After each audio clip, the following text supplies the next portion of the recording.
both ends. All right, and making the transition now.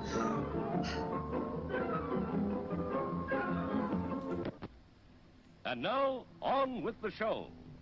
Okay, fingers crossed it works. Good. Oh, I think we're good. It appears to be working. Looks like it. Just need to get the Zoom call to pop up. Take your time, Zoom. It's all right. Just keep on showing that map. There you go. All right, cool. Yeah. There it is. All right, welcome back, everybody. They can hear you, so you can talk. Hello, perfect. hello. Hello. Hi all. Hi, everybody. Hey.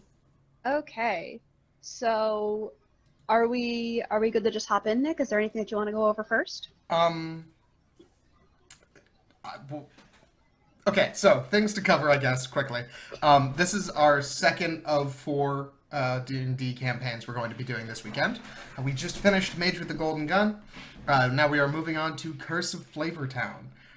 Tomorrow, we will be having Prince Charm Inc., which is a pretty much temp service for fairy tale princes, and Opposistance, which is a young adult apocalypse novel type thing. We will also be doing a Jackbox Games segment to cover for the fact that we were going to have a 5th campaign, but it fell through due to scheduling issues. I did make some custom prompts for the Jackbox campaign, though. I should probably get rid of the Avernus map, because the Zoom call is just not quite the right size. There we are. Other than that, the charity we are supporting is Extra Life. Technically, the organization we're working with is Extra Life. They organize game marathons for good causes. We are here to pretty much spend our time doing stuff as internet clowns to help raise money and awareness for the Children's Miracle Network hospitals. If you would like to donate, there's some information in the chat. And generally, the whole deal is that you are able to donate to make alterations on the fly to this campaign. Each of us has a donation incentive that can do weird, fun things, as well as... Ilea, you're the one with the page that alters the campaign? Drew and I have a duo DM page under Ilea Santiago and Drew Schapow, and our page just adds chaos to our own campaign, which is, a great thing to do as a DM. It's always a good idea. That's why I made it so you could kill important NPCs at the drop of a hat. Anyway, that's the general stuff. Would you like to do introductions of like what your actual campaign is, or would you like us to introduce ourselves? I'll just jump right in. I've got a place where you guys are going to introduce yourselves in a little bit. But are we ready to go? Everybody all good? Okay. Yeah. Thumbs up. Perfect. Let's get going. Once again, good afternoon. Welcome to Extra Life Goon Platoon 6, A Night at the 3 in Movies. Japan. My name's Ilea Santiago. As I said before, I'm going to be your DM, host, and evil overlord until 11 p.m. tonight. I'm joined today by my friends Nick, Kelly, Andrew, Nikki, and Josh, and my co-DM / Larry the Table Guy, Drew Schapow. Oh, well. Today, these unfortunate souls will be playing through Curse of Flavortown, a D&D 5e one-shot written by Drew and myself, where intrepid chef adventurers must face the culinary evils of the dreaded Count Strahd Fieri. Like Nick said, we're doing this specifically for Extra Life. It's a organization which unites thousands of gamers around the world to play in games in support of their local Children's Miracle Network hospitals. Through your donations over the weekend-long Goon Platoon stream, we hope to reach our goal of, it was 1,000, but did you update it recently, Nick? I did. I bumped it up because it's a really strange number, 1589. But Yeah. that's because it would put us at $10,000 lifetime. Oh, Wow. whoa. We should try and do that this Yeah. weekend, gang. I'm not sure if we'll get there, but we'll at least put a dent in it. To put a dent in it, as we said, each of our players has a donation page set up that outlines specific perks for their characters. Drew and I have one set up for the game as a whole. You can check out their pages, check out their perks. I really encourage you to. We're going to be starting off the early game with a lot of random rolls on some wild magic surge tables because a few of you guys did some absolutely insane early fundraising. But to get to all of that, we're going to have to dive into today's session. So are you guys all ready to go, get some role-playing in, get some fundraising done? Probably perish at the hands of a Strahd-shaped Guy Fieri? I've already done it once today. Perfect. Okay, Love take that. Yes. Oh, one thing that I meant to mention in the previous campaign and just totally forgot.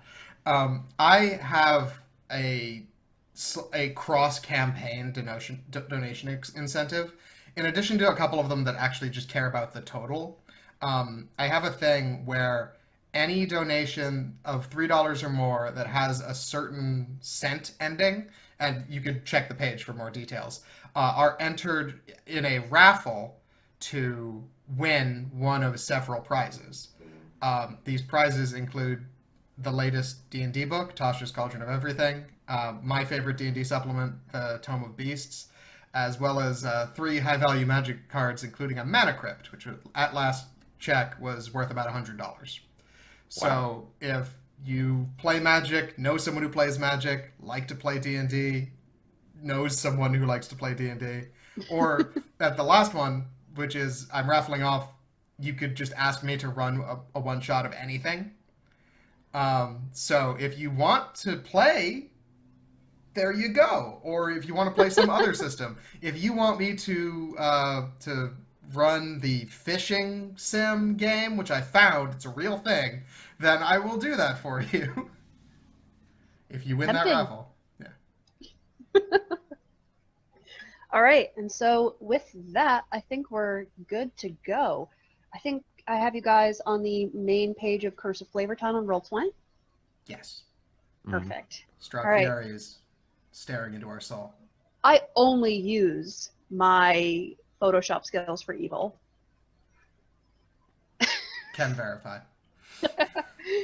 All right, so let's get going. Okie The night sky is clear, and the wind is crisp as it flows over the well-appointed patio space where you, our daring adventurers, are mingling with the other guests of the annual Multiverse Chefs Competition. Convention. The first day of the convention passed without a single hitch. You managed to attend every seminar you wanted, saw several celebrity chef demonstrations, and perused the vendor aisles at your leisure. Now, as the night comes to a close, you're sure you've never felt quite so satisfied after a long day. The pleasant murmur of conversation is shattered in a moment by the roar of a hot rod's engine and a boom of deep thunder. A bolt of red lightning strikes across the cloudless sky as screams fill the air. High above the patio, descending from the darkness, you see the horrible visage of the Dark Lord Strahd Fieri in his flaming red 1967 Chevy Camaro. Floating in mid-air, Strahd looks down upon you with disdain. This party looks like it needs a little more spice to get going. I know just the thing that'll help. Strahd opens the door and steps out of the car, levitating in midair dramatically. He raises one hand to point at all of you directly. There's a flash of light, and then darkness overtakes you. Short campaign. We all died. Yeah, you all die immediately. Yeah, thanks for coming out, everybody. Off to a good start. The first thing you hear when you come to is the drip, drip, drip of water echoing in the distance. Your bodies ache as though you've been through a strenuous ordeal, but luckily enough, you're not injured. You manage to sit up and look around. You're in a jail cell with stone walls and a metal slatted door barring your exit. Funny enough, you've been tossed into this cell with other people from the convention? You think you saw that guy at one of the, cooking shows? You're not sure. Why don't you all take the opportunity to get your bearings and introduce yourselves to your party? Give us a description of your characters and your donation gimmicks. We'll start out with the little boy who sits up, looking around for his most treasured possession. Hi. My name's Milo. I'm here to help. Where is my Easy Bake Oven? Has anyone seen an oven? No, you are Oh. all seem to be missing your weapons. Okay. Well, to take a step back, Milo is a halfling. He is 6. He is 1.5 feet tall and weighs 15 pounds. And he wields the mighty Easy Bake Oven. The E stands for Eldritch, or perhaps evil, because it is a portal to a hell dimension. My donation gimmick, in addition to the raffles that I mentioned earlier, are that every time I get a donation, we roll on a chart, the Easy Bake Oven dings, and something comes out. Depending on the amount, it is a bigger and bigger chart. The details are on my page, which we should probably repost. Drew, if you're on that. Hi. Cool. They generally, like, from past certain brackets, the more that is donated, the easier it is to get crazier and more chaotic effects. So yeah, that's my thing. Also, he's a Hexblade Warlock and uses his Easy Bake Oven like a maul, which is probably why it's missing. Mm-hmm. Next, we're gonna have Kelly. Kelly, why don't you tell us what is up with your character? All right. Well, I am playing a good old fashioned, just good old drunken guy, good old human man named Johnny Bock. He kind of sits up and I woke up in worse places than this, but this ain't right. I'm telling you. But his gimmick is that, let's see. For every donation of $1 or more, Johnny likes to give life advice. Sometimes that life advice is spot on. Sometimes it's really weird and strange. So with your donation, you get to determine what Johnny says. Within reason, of course. Please see the donation pages for the guidelines for that. And any donation of $5 and above, Johnny takes a swig of something called the Grog of Substantial Whimsy. And when that happens, our illustrious DM gets to decide what happens on a random table. So we'll see what shakes loose. And he wields a Great. club, and that is, I'm sure, missing. Oh yeah, no, that's gone. You're not sure what's going on there. Next to wake up is Andrew. Andrew, why don't you give us a breakdown of what's going on with your boy? All right. So as I wake up, I kind of pat myself down, looking for my stuff, making sure that my apron's still on, my hat's still on. Yep. Pouch. You do have your pouch. All right. Recipe book. Recipe book you do have. All right. Spanky. There's a soft, like, little chittering sound. You look over and your faithful companion is just asleep next to you. All right. That's everything then. So in the corner of the cell is a 6'10" Goliath, covered in tattoos, wearing a white apron and a little paper cap on his head. This is Sweet Tooth. He is a wizard from the Order of Scribes, and he is a confectioner, a candy maker, if you will. And so my donation gimmick for this game will be, depending on how much you donate, you can give different tiers of magical candies to party members or even NPCs for an additional surcharge. You can find the details of what kinds of candies might be given out on my donation page. Just a couple of notes. These candies will only last for about 1 minute, and they will be eaten immediately upon gifting. So there will be no hoarding of sweets. They will be immediately given out. Perfect. All right. And then we have Nikki. Nikki, why don't you give us your intro, please? All right. Wow. All right. Sword, wallet, keys. Sword, wallet, keys. Wallet, We only keys. have wallet keys. All right, two out of 3 ain't bad. All right, let's see what we've got here. It's creepy dungeon, vaguely familiar people, completely normal looking child. That's new. All right. Oh, hi everybody. I'm Foxxy, the head baker from the Cupcake Brigade. Foxxy is a hold on. Foxxy is an Eladrin Bard of Valor.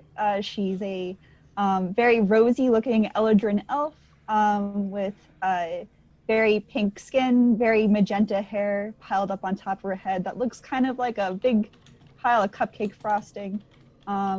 She is a Bard of Valor, wielding her Son and mighty greatsword in valorous defense of the hero's journey.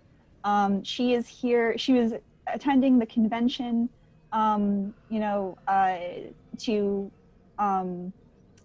advertise her bake shop, the Cupcake Brigade, which is also the name of her band, and to advertise her signature treat, the Buckle Up Tough Stuff carrot cake and cream cheese frosting cupcake. Her donation perks. So the first one is the spice must flow. So for any amount, minimum $1, the vengeful spirit of one of the Baron's many victims manifests as an ethereal chef in an effort to aid the party, sprinkling magical spice on the player's character, on my character, bestowing with a minor boon. Boon would take effect immediately, and the spice is instantly added to the player's inventory. The second one is the Curse of Flavortown. So at certain thresholds, something happens threatening to cause mayhem for good or ill. So I know that so whenever my donation total passes one of the donation thresholds listed on my page, I would roll on the Wild Culinary Magic Surge table. And which we do have some stored up from pre-game, so we'll get to those in a moment. And also every $10 received before the stream. So I had raised about $150 thanks to Kay, Nathan, Trevor, and Donald. The player received, I received one reroll on the Wild Magic Surge table, which I have racked up, I believe 13. We said earlier. I believe there's 12. 12. 12 rerolls. 12 rerolls. You Got absolute crazy person. Yes. So that is Foxy's gig, which might save you from some gnarly stuff, but we'll see. And finally, we have Josh. Josh, why don't you give us a breakdown of what your character is? All right. Well, in the far corner, a looming, large, almost ape-like man stirs.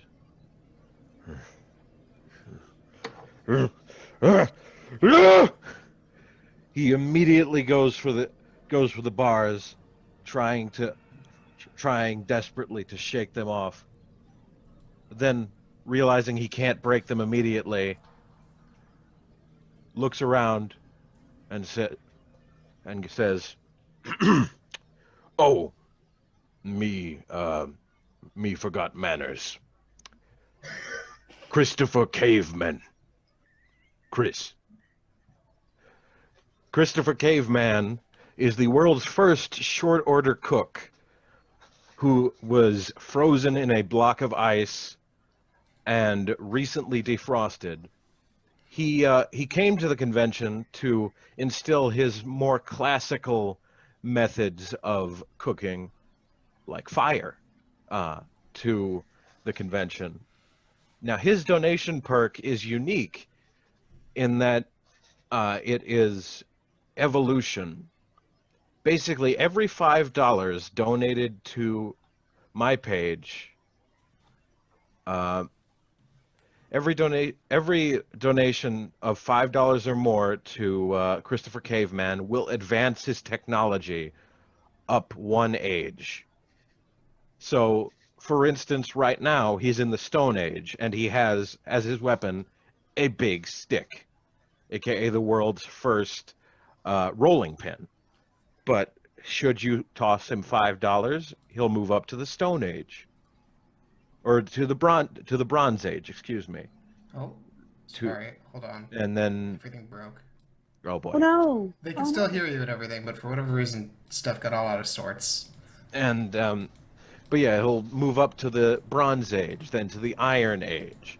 Now, what exactly this stuff does, you'll have to, like the what exactly he learns and how he evolves, you'll just have to see. Perfect. Okay. Nick, let me know if we're ready to go.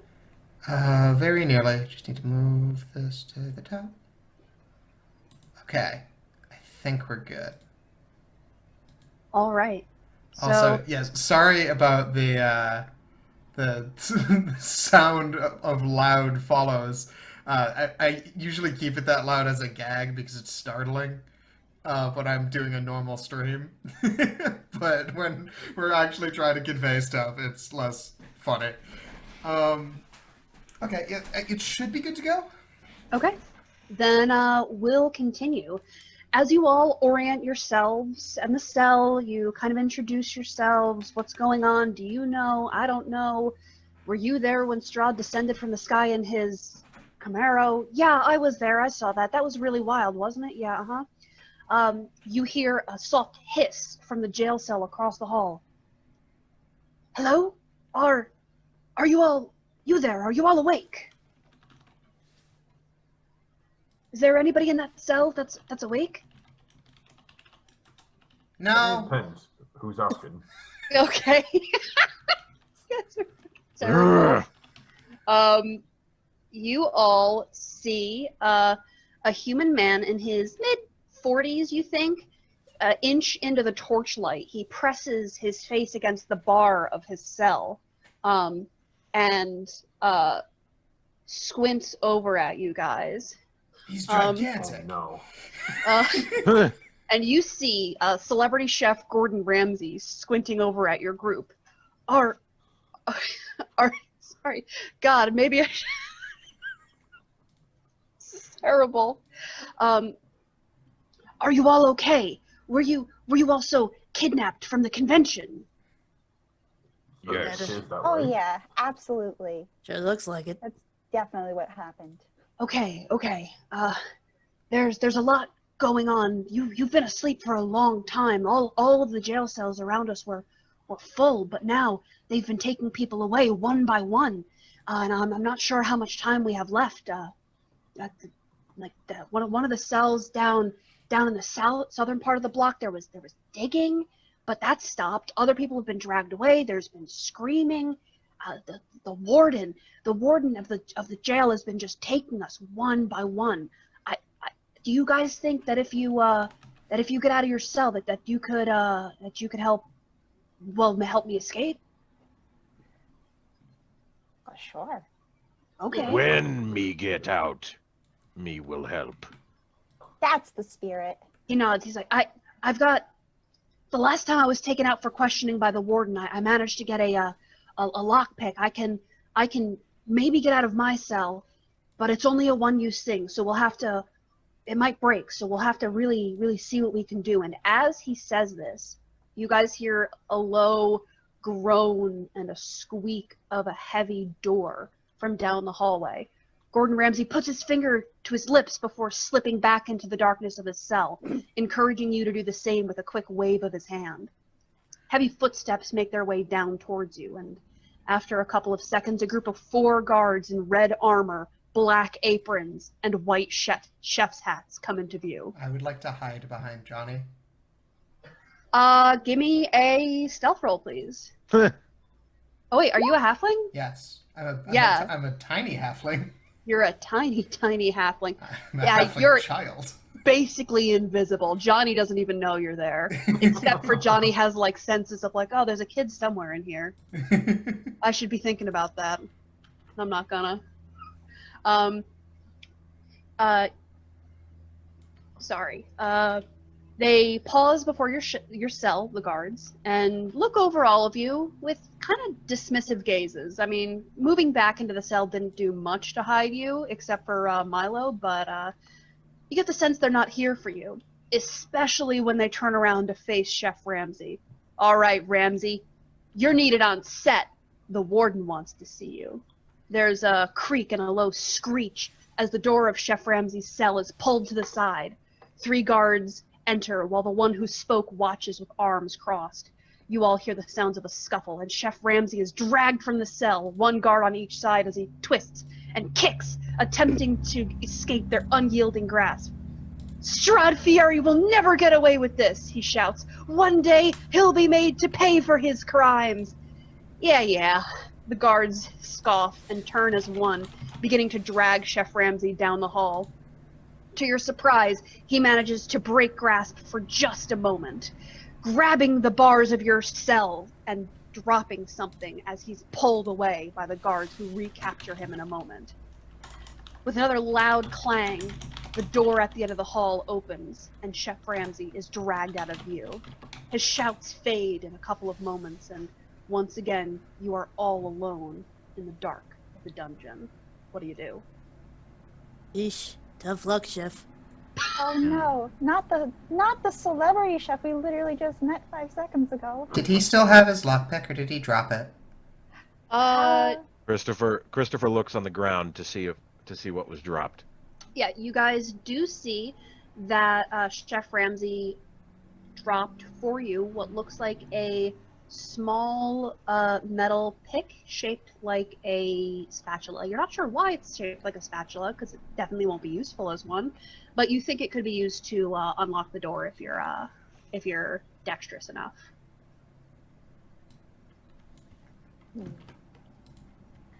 Who here good with luck?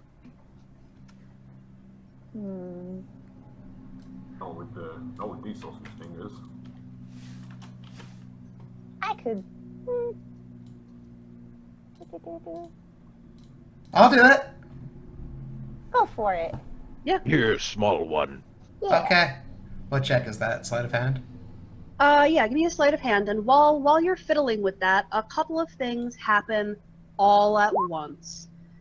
Foxxy, you get a fit of the sniffles, and then the sneezes, and then magic starts happening around you as Milo is just picking the lock. So we're gonna go over a couple of sleight of hand 7. You're not quite able to get the door open with that. Milo has no idea what he's doing, but no That's one else okay. volunteered, so. Yep. I mean, Christopher is a caveman. Yeah. He probably wouldn't know how. Not quite. But while you're doing that, it probably fails because you jump in surprise when several things happen at once. I'm going to invite Larry the table guy on the stream to tell us exactly what happens to Nikki. Foxxy, I mean. Hey there, chat. Larry the Oh table no, guy here. not again. Here with all sorts of random rolls. So we got a lot of donations pre-stream, which resulted in some wild magic, amongst other things. So I'm here to bestow chaos upon the party. All right, let's start. Before we start, quick question. Oh, yes. Do the things that I got from the last stream count as before this stream? No, just I to don't keep. Okay, cool. Jesus. I don't think we can handle that happening right now. I'm gonna try to do this real quick. So we pre-rolled these random rolls before the game. We'll start with some DM boons. We got 2 donations for our boon or bane tables, and both voted boon for the party. So That's exciting.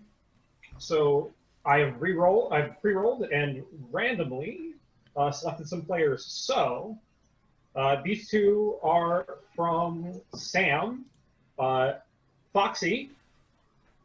The citizens of Flavortown send you their life energy. While conscious, you regain 1d6 hit points at the start of each of your turns in combat. Oh, wonderful. Nice. Make sure to write that down. That's going to be on you, okay? Okay. Foxxy, you're also not afraid of death, but that doesn't mean you're looking to go anytime soon. You gain advantage on death saving throws. Those are both really spicy. That's They're nice. I am now My goodness. very worried about this Bane table. Oh, you should be. You should be.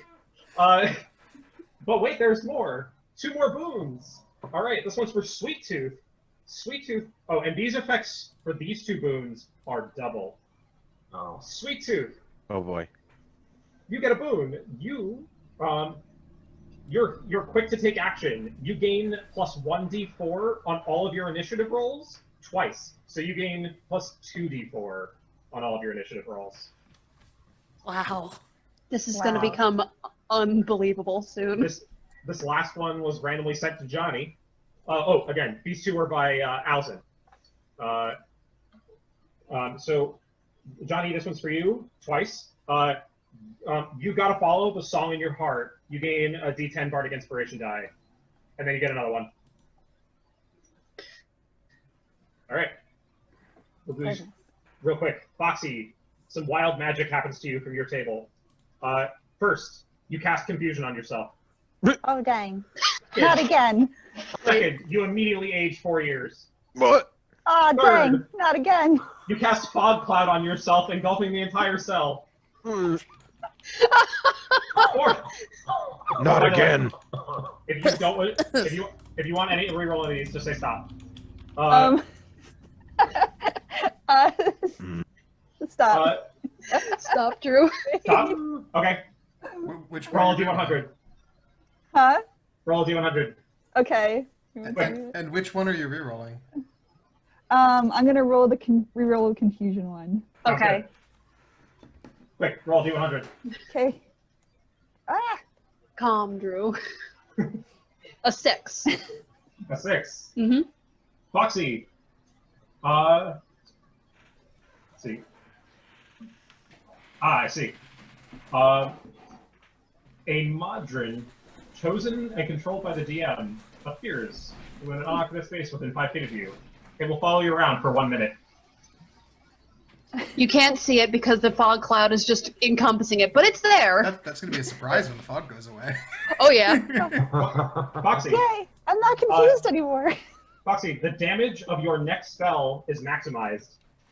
Nice. Foxy, if you die in the next minute, you are reincarnated. Your skin turns a vibrant shade of blue, which may be undone by remove curse. And finally, for the next minute, you must shout when you speak. What? Oh, man. There's more. Is there? Yeah, there's a lot. Sweet Tooth, you get a candy of Longstrider. Oh, boy. Okay. To distribute as you please. And then finally, Johnny, you take, in the fog cloud, you take 5 swigs from your grog immediately. All right. Okay, lay it on me. Okay, Johnny. so we're immediately in the chaos. Johnny, we're gonna go over your unfortunate results. Oh boy. We have the ball. Johnny, every fruit you touch turns to glass. Every Sorry, fruit? every fruit? Every Yes. fruit. Every banana, every apple. That is a curse for a cook. Johnny, Yeah. fireflies will swarm you at my night. God. You gain no bonus or penalties from hiding in darkness. Additionally, a singing Venus flytrap sprouts from your shoulder. It will sing to you when you are happy. Oh no. Additionally, I need you to make a wisdom saving throw. I don't know if we're getting out of this cell. Don't know if you guys are either. We only have 2 left. Yeah, No, they keep coming though. All of this, 14, not bad. 14. Wisdom That's save of fail. 14. Oh Johnny. no. A mustache sprouts from your face through sheer force of will. a second mustache? So it just gets longer. We're not going with a second mustache. The mustache just gets like longer. And okay. last but not least, thank you again for all your donations, chat. Johnny, your teeth are now precious gemstones, which cannot be removed while you're alive. I'm loving the looks on Kelly's face. Thank you. He's just a Okay. blinged out grandfather. Okay. He's just got crazy grill, just tipsy, and surrounded by fireflies and a singing plant on his shoulder with a really long mustache. Yes. I'm about it. And yes, chat. The clarifier while you're alive is important. Chris looks at Johnny, blinks twice, and says, "Me want to go back to ice." Alright, So, to While all that was being read, Kelly got 3 donations. Oh my Drew got a donation, and Nikki got a donation. Gosh. okay. Oh no. Oh boy. Well, yeah, man, guys, I put a lot of work into making a game for you, but I guess we're just gonna stay in this cell Sorry, because Drew has visually, 2 donations. Jesus, visually, what's happening here is Foxy Ginger looks around, goes, "Oh no!" turns blue, shoots fog everywhere. Johnny looks at that, goes, and just takes like 6 to 8 glugs of his alcohol, and just stuff happens. Things are going on, and boy, Sweet Tooth, Christopher Caveman, wow. Yeah, so I think while this is all happening, I'm like way too engrossed with like everything that's going on to notice Spanky going into my pack and retrieving a cocoa dusted chocolate, which he will then run over to Johnny and just kind of like shove into his mouth. And, What are you Johnny, for the next minute, your speed increases by 10 feet. Nice. And so now Johnny's doing laps around the jail cell. You know, this is probably why none of you were taken from the jail cell before, and all the other chefs went first, because they kept approaching it, seeing all the magic shit that was happening, and went, Maybe let's not. no, Let's not leave do them for that. last. Yeah. So, we're going to give Johnny 2. Hi, Eileen. Sorry, saw someone in the chat. We're gonna give Johnny, was it 2 more swigs? 2? All right. Were they? Yep, it looks like it. I think it's actually 3. Is it? Wow. Oh, Oh boy. yes, a Bane. Thank you for voting Bane. That's good for no. me. Oh no. We got one boon and we got one bane. no. Nice. Okay. Oh boy. Just- Oh, go ahead. while we're doing this, so Johnny's taking how many swigs? 3. 3. All right. So before I roll these swigs, just so you know, chat, each donation for boon or bane, we will tally them before the final fight, and then roll a bunch of times on the tables. So whoever gets the most boon or bane, will you help the party or will you help the vampires? All right. Nikki Johnny, also you ready? Nikki also got another donation. Oh my Oh gosh. Oh boy. We'll eventually leave the cell. Johnny, are you ready? Hey, if we I am don't, this as ready pace, as I'll I'm ever okay be. with that. Yeah. And that's fine. It is for the children. Yeah. All right, Johnny, Lay it on me. you drink. In the fog, you take a sip for comfort. Johnny, you can chop non-magical wood with your bare hands instantaneously. No rolls required. Johnny, roll again. The effect spreads to... Okay, I can't do that one. All right, roll again. PC, all right, Johnny. Something pulls at your heartstrings. You feel as though you need to give the next person you see when the fog cloud drops all of your money. Last but not least, Johnny, your dreams are replaced with visions of being a virtuous, ascetic nurse, taking loving care of the sick, eventually dying of the sickness themselves. Oh my god. Oh wow. Johnny's getting horrible visions of 2020. Oh god. All right. Oh no, Kelly, I can see the hello darkness my old friend in your eyes. Oh, that one got It's me. just on a loop. We got some boons and my banes. Okay, but rapid I know. fire, rapid fire. All right, somebody roll a d5 for me. I got it. Okay, and then somebody roll 2 more d5s for me. 2, 4, 5. Okay. Whoa. All right, now roll 3 d100s. 47, 6, 92. Okay, Josh, Sweet Tooth. I think I just saw what you're reacting to. Sweet Tooth, the first one is for you from the Boons table. Thanks, Nikki. Sweet Tooth. Okay. You also get the life energy of the people of Flavortown. You regain, I believe it's what did I say, Nikki? D6 hit points at the start of each of your turns in combat. Yes. All right. Sweet Tooth, you heal D6 start of each of your turns in combat. Now 2 Banes double. All right. So the first one is for Christopher, and the second one is for Milo. No! All right. So 47, Christopher. Okay, Christopher. Any boat that you board Holy will shit. be blown off course and shipwrecked far from where it was supposed to be. So any boat. Me no like the water. Oh my god. And Milo, number 6. You are mesmerized by any form of performance art that you encounter. You are unable to continue until the performance ends or until you're dragged away.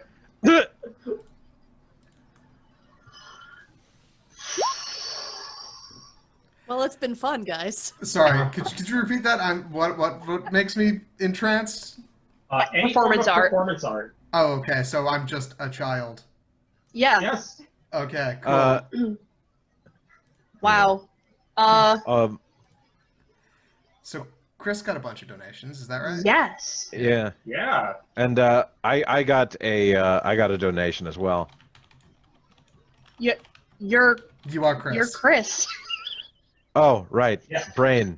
Me no brain work. Got it. All right. So, why don't you let us know what donations you received, and if it was just like I one donation, or... received a single donation for $25 from Andrew D. Montukas. And then also That's $5 wonderful. from Sickly. Perfect. Oh, okay. Nice. I haven't seen Oh. that yet. So Wow. All right. So we're going to hold off on those donations until you get your weapon back. Okay. But we'll stack those, and that will happen Evolve. instantaneously. Your evolution will be like you get your weapon back, you evolve like a Pokemon. Andrew, Whenever we need to switch the sprite on the overlay, let me know when. gotcha. Andrew, you got a donation. Yes. So, what potion does Andrew receive, and who does it go to? This is from Sickly. They donated at the $5 tier, so someone is going to get a common magic candy. I'm just waiting to see who they want to go to. We can Okay. delay that then. We can wait until it comes Yeah. up. Yeah. yeah.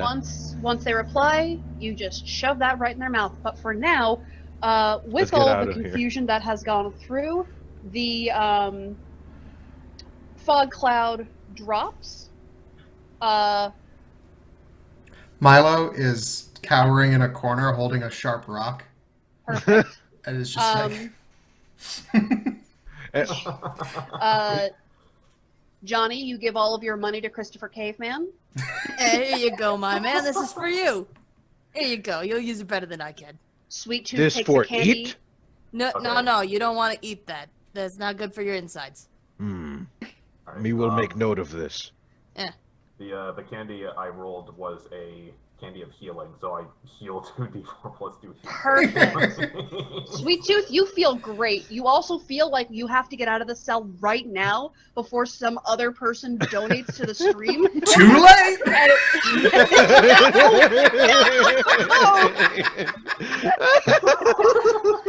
This is a nightmare. True. I'm so scared to DM, but it looks like I'm not even gonna have to try. It's doing your work for you. True. Well, You've got a $25 donation from Aunt Janice and Chloe. Oh, great. Okay, Thanks, cool. thanks, Chloe and Janice. Sorry, I I- missed your Thanksgiving. They are not going to vote Boone or Bane because they're my family. So I think they're giving money. So somebody, whoever posts Boone or Bane first in the chat. All right, let's see who makes it. Go chat, Boon or Bane. And we can proceed in the meantime. Yes. All right. So you guys are in a cell. There are cell doors. Oh, Bane, it is, baby. Oh no! I will roll these, and I'll call me in a minute. Perfect. Call you in a minute. Okay. So, you attempted to open the door. It didn't work. And then a whole bunch of wild magic happened. So you're all just kind of sitting there, trapped in a cell. You still have the lockpick. It didn't break, thankfully. But you should probably find a way to get out.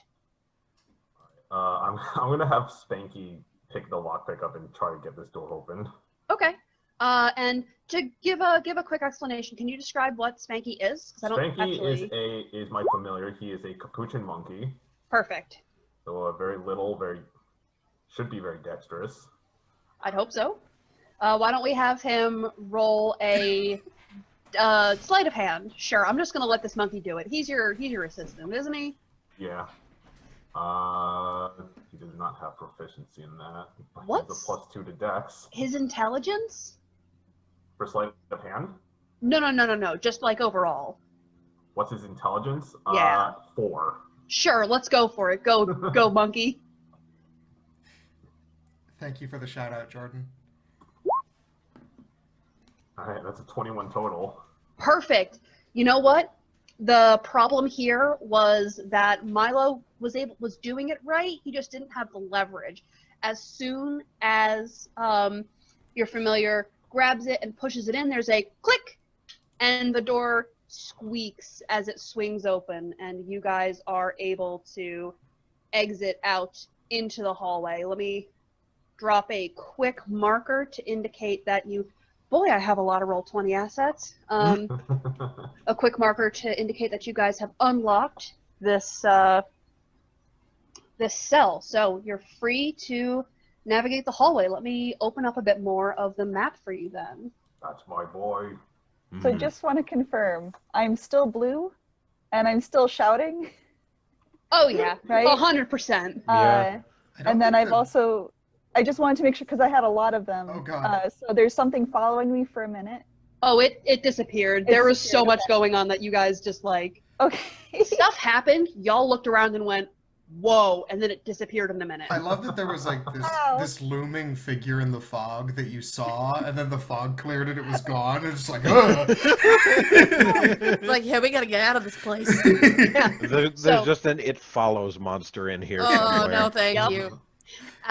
Let me get a little bit further before we... Please, Drew. Please. We have 2 Banes waiting. All right, 2 Banes waiting. The looming figure is me with my credit card, says Sickly. All right. There is an end to this nightmare. You guys peek out Dance and puppet. see... God. A long stone hallway illuminated by flickering torches at regular intervals. To the south, there is a heavy wooden door, and to the north, the hallway continues for a while before turning right. You believe that the southern door is where the guards came from, and that they left, dragging Chef Ramsay to the warden through the northern door. Do we And know where as they you took step our... out- Oh, sorry. Oh, go ahead. Do we know where they took our stuff? You're not quite sure. You believe that a guardhouse is probably, or like their guard station is the most likely place for Okay. it, but you're not sure where that is. And before it becomes relevant, can I cast without my oven? Like, there's some I definitely can't flavor-wise, like, that is very important, but, like... I'll say yes, because I'm not gonna completely cripple you guys. And you guys think that it's a jail. Your stuff should be in the guard station. The guard station shouldn't be too far away from the jail, because I mean, what the hell would that be? And as you step out into the hallway, some banes happen. You all feel a bit of vile cursing touching you. Stop Give it a rip, touching. Drew. All right. Let it rip. Here we What? go. Come on, babe. Oh gosh. Do you What need dice was in roll, or- that grog? Hello, Beans. Hello. All right. Hello. Oh no. 2 Beans. Double. All right. So, Johnny, anytime you, oh, sorry, no, this is yours. Johnny, you cannot hold your breath ever, at all, for any reason.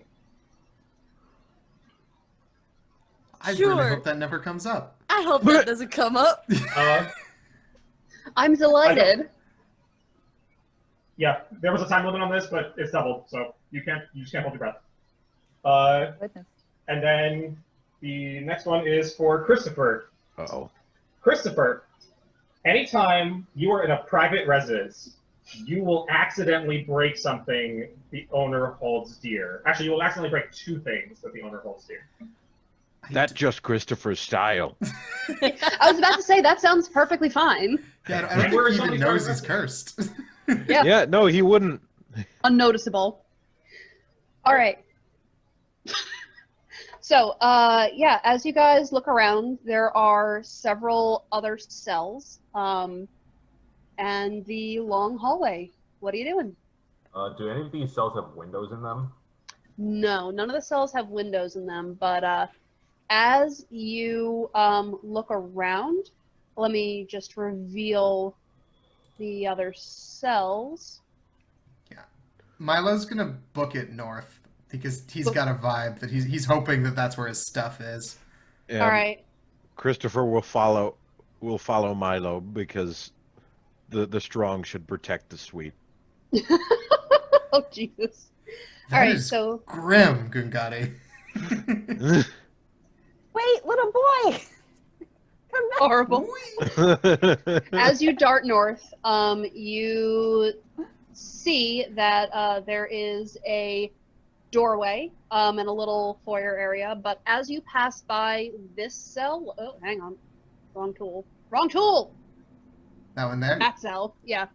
You see a dim form in the back of the cell. As you pass by, they sit up and they say, "Please, let me out. I'll help you escape the castle. I'll even help you kill the Baron." And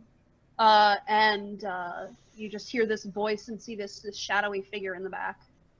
I'm gonna take a little candy wafer out of my pouch, like crack it in my teeth, and I will cast a light spell to like kind of get some light in there and see who's in there. Okay. Even when you cast the light spell, this form is still kind of hazy. You're not really able to figure out what they actually look like. And it's unsettling. It's almost as though, What are you? a person? What are you? Are you a a child? kid? I do like kids, but oh no, that sounded terrible. My name's Milo. Hi, Milo. What's your My name? name's Nicholas Roth. Sorry. That sounds familiar. Do you come from beyond the veil? Don't we all? Oh. Did Did you come from beneath the oven? I guess I just have to roll with that because that wasn't his name until this second. I looked at Nick's form. Okay, so He is the forgotten. yeah, he's like, no, I've been here for a while. I mean, I was at a chef conference, and I don't know why I was there. I like cooking and I like eating, but it's all fine. But like, I was just hanging out there, and then like Strahd came from above, and then I was here, and there were a bunch of people, and I don't remember a lot else. But now I'm just here, and I'm stuck here. Can you let me out of the cell? I need to find my stuff, but I could probably do it after. Okay. Do you know where they keep the stuff? Yeah. And he points south. If you go through that door, that's where the guards all go when they're like going off duty. If you go north, that's where they drag everybody to get tortured by the warden. You don't want to go that way. Wait, but didn't they drag other guys south? No. They way? Ramsey, they took him north. Oh, I am running the wrong way. Come back! Okay, away we go. And he goes, wait, remember me? Zoom the other way. Christopher looks at the hallway, briefly holds up his hands like this, and goes, "Oh," before turning around and following Milo. Yes. Perfect. Milo is just like full tilt running down the hall. Like, I'm sure that there are potential dangers or reasons to not be doing this, but he's got a goal. They said it that way. Yeah, So, and Christopher is just following. as you run, Foxy, you sneeze again. Oh dear. I mean, oh dear. That's cute. Hi, Uh-oh. Foxy. You gotta get that looked at. Foxy, from your sneeze, illusory butterflies and flower petals flutter in the air within 10 feet of you for the next minute. Never Oh. mind, that's Maybe a adorable. good night. It looks beautiful. It's gorgeous. Wow. This hasn't happened in a while. I don't know where it's coming from. There must be a cat or something in one of the cells. I don't know. Yep. Perfect. So you get down to the door at the end of the hallway. It's a heavy door, but it doesn't necessarily look locked. You can hear, actually, who gets there first? Probably Milo. Yeah. Give me a perception Probably Milo. check, please. Okay. My wisdom is -1. Counting on it. 3. Cool. There's nothing suspicious about this door. You are pretty sure that when you open it, your easy bake oven is going to be immediately on the other side. Okay. Milo waits until he can see everyone else in the party. They don't necessarily need to be like right up next to him, but he wants to have line of sight, and then he opens the door. Okay. Kid, maybe. Oh, okay. Wait. Boy! For So reference, my character's alignment is listed as chaotic child. That sounds right. do you slam open the door, or do you go a little cautiously? Well, I'm not like attempting to slam it or anything, and I don't really have that much force. I'm a child. But Yeah, I just imagine. actually, he sorry, was- no, that's a lie. I have like 18 strength. Yeah. Oh no, So it's give only me a a- 12. Sorry, okay, but yes, Okay. I opened the door. Perfect. You open the door. That's like Give me different. a stealth roll, please.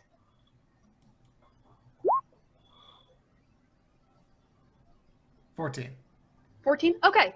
So you go to open the door really quickly and you catch the handle and you're like, oh, okay. Because you see directly in front of you, let me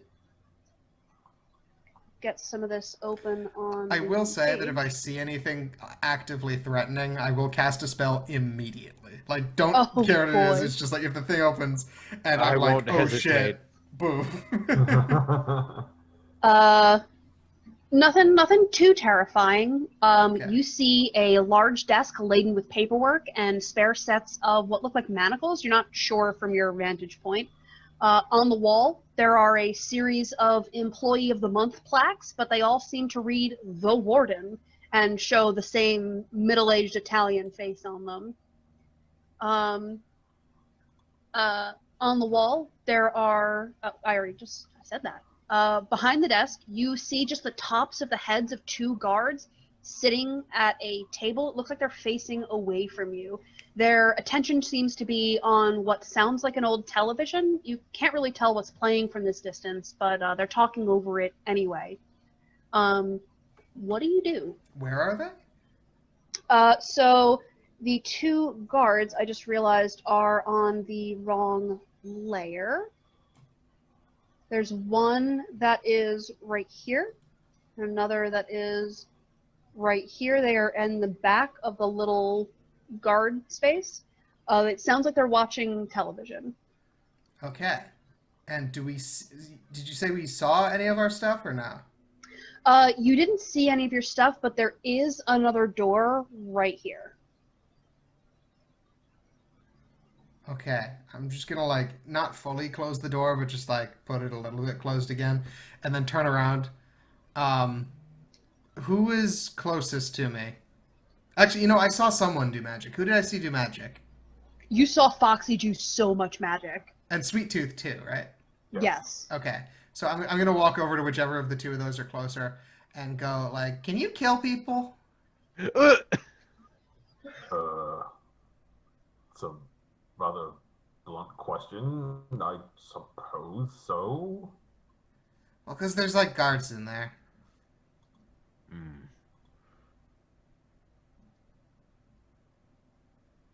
Well, Is that a no? Well, I could. I just don't know if it's necessarily necessary. Fair. All right, well, I guess I'll go. And Milo is Wait, going wait, to wait, kid, What? wait. Listen, kid. Turns around. Yeah? Listen, if you're gonna go in there, I gotta give you some advice, all right? This is from me to you, all right? Hold on. Let me think about this. It's like my master always said. He was a skater boy. She said, see you later, boy. He wasn't good enough for her. She had a pretty face, but her head was up in space. She needed to come back down to earth. Listen, I don't know why he said it. He had a lot of screws loose, but I hope it means something to you, all right? Who did What this to you, wisdom? Kelly? Eileen did this to me. Thank you, Eileen. I knew it! Your words anger me. I am inspired. And I will go try to sneak across the room Okay. to get to the other door, theoretically. Perfect. Give me a stealth roll then, please. 13. Okay. Let me see if the guards are smart enough to Just gotta hear beat you. those passive perceptions. Hopefully they're not wise. Uh, Or trained in it. You know, like guards might be. Yeah. No, these guys are stupid as hell. Great. Let me do a quick. No, that was a natty 1. Kelly, That's terrible. Was that that thing you just did? Was that from a donation you got 2 minutes ago, or is that a new one that just came through? That just came through. Oh goodness, I can't see when it just came through, but it was fairly recent. Okay, It was cool. it was like two. No, it was 2 minutes ago. Yeah, this is the one. Because I just got a notification. I want to make sure there wasn't a new one. Yeah, that was the guy. All right, so they don't even look around. They are engrossed in their own conversation. As you're sneaking by, you hear them talking to one another, and one leans over to the other and says, "So, you're going to remember where the clubhouse is this time, right?" And the younger one is obviously like, yeah, no, I know where the clubhouse is. It's fine. You don't have to worry about me. And you haven't written anything down about the clubhouse where the warden can find it, right? No, why? Why would I do something like that and put it in my pocket like a moron? Right, you're not a moron. Good. All right. Now just chill out for a little bit. Watch a little bit of TV. I'm gonna go get us some soda. Do you want anything? No, I'm okay. I'm totally okay. Thanks, man. Yeah, it's all good. And Milo, as you sneak in through the door to the next room, one of the guards, the rest of you can see, gets up and makes to head that way, but does not know that Milo is there. Okay, so I'm like over here-ish, and everybody else is by the door? Yes. Okay. Hang on, let me reveal that area to you. Because, of course, Roll20 is giving me problems.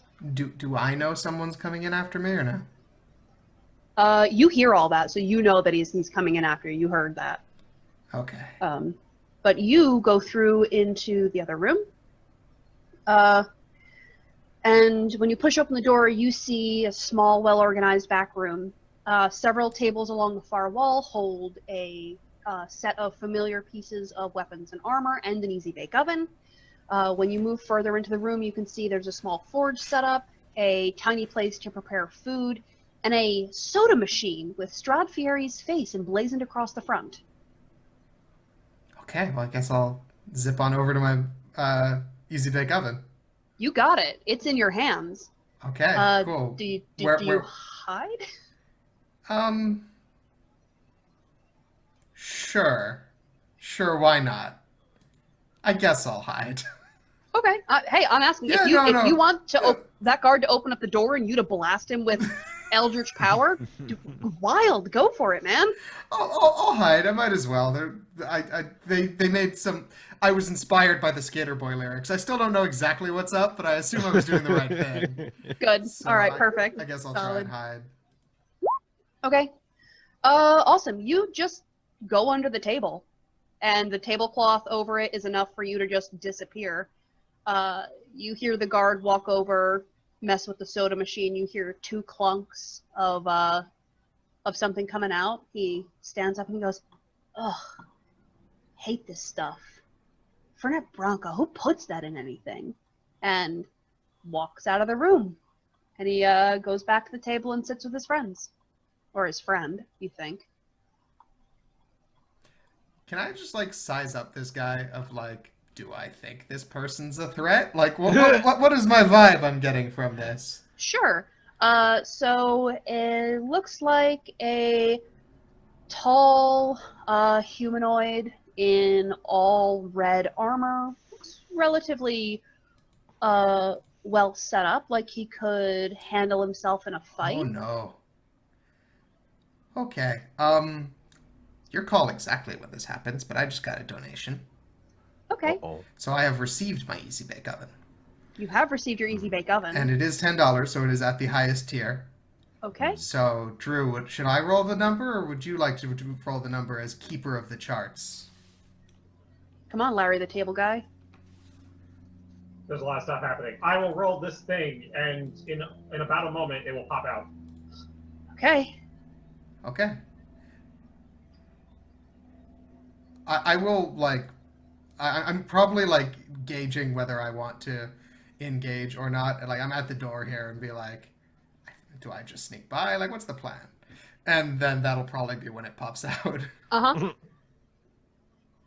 So, Nick, just to clarify, I just roll a d50 on this chart, right? Yes, since it's at the highest thing. Yep. 25. All right. Out of the oven appears Glabagool. They are What now? friendly and non-aggressive unless attacked. So, Globagool is a NPC from some random D&D 5e product, but it's like a sentient, friendly ooze guy that just kind of hangs out. Okay, hang on. I gotta get an ooze token. Oh wait, no, I already have something that'll be perfect for this. And Nick, he just kind of like plops out onto the floor in front of Milo. Yes, I believe he's large, because I think he's a gelatinous cube. Alright. Better. So, appearing next to you, actually, your Easy Bake Oven. Ding! You open the door, and just slurping out of it like slime from within a horrible cage, pours out Glabagool, who sits next to you, looks up at you, and you feel the radiating friendship. Yes. Aw. Wow, this remake of A Boy and His Blob is getting really weird. Yeah. All right, so what are the rest of y'all up to? Look You've around. watched with tension. Yeah. Uh, I look around at the rest of the crew. You think we should get in there and, I don't know, help them? It feels kind of important. I think at this point I would start marching back across the room. Child needs assistance. Globagool Right. in tow. As soon as you open the door, both guards kind of look over like, huh? And just, you're all gonna need to roll initiative. Or at Okay. least just Milo and the guards, because the rest of you are just on the other side of the door, letting a child just chill. I know Globagool won't necessarily fight, but I will throw his stat block in the Facebook chat just so you have it. Very Please, good. thank you. I look at the rest of the crew in the hallway and go, well, some words of advice at this point before we get in there and help this kid? Mhm. Stay fresh, cheese bags. Let's go. I am not a bag of cheese. So, for description, Globagool is a gelatinous cube. I think he's a little more rectangular prism vertically than cube. And he has like two eyes that are just floating in there, but they're sort of like friendly eyes. They're like googly eyes. I love him. Kelly, we'll go with your first initiative roll of 15. I also got a 15. Okay, that's weird. It didn't come up the first time. Apologies.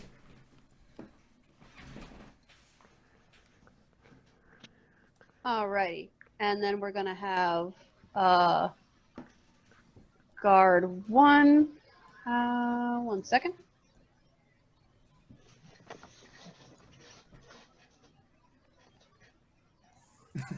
Sort of, yeah. I do love this image of you guys being like do we go in there? And then the door just swings open, and there's Milo holding his blackened Easy Bake Oven, a gigantic ooze behind him, just Yeah. smiling and walking out. It's just like, well, yeah, I guess we're going in there. All right. Just give me 1 second. Wow, these guards suck. Their initiative is 8 and 1. Wow. Okay, so Christopher Caveman. To be clear, your weapon is down in here. The Right. child is here, and there's just an ooze in the doorway, kind of looking around at all of you like, hey man, what's going on, dudes? It is large, so it probably is having trouble squeezing through the doorway. Oh great, hang on, let me just make this. There's an ooze blocking you all from your weapons. God dang it. Oh boy, this got real interesting real fast. Uh-huh. I'm sorry. So Christopher Caveman, what would you like to do? Well, Christopher Caveman's gonna burst in, see that the boy has some sort of weird thing in his hands, and assume that's his weapon because, he wouldn't know to assume it be anything else, and say, "Where you get that?"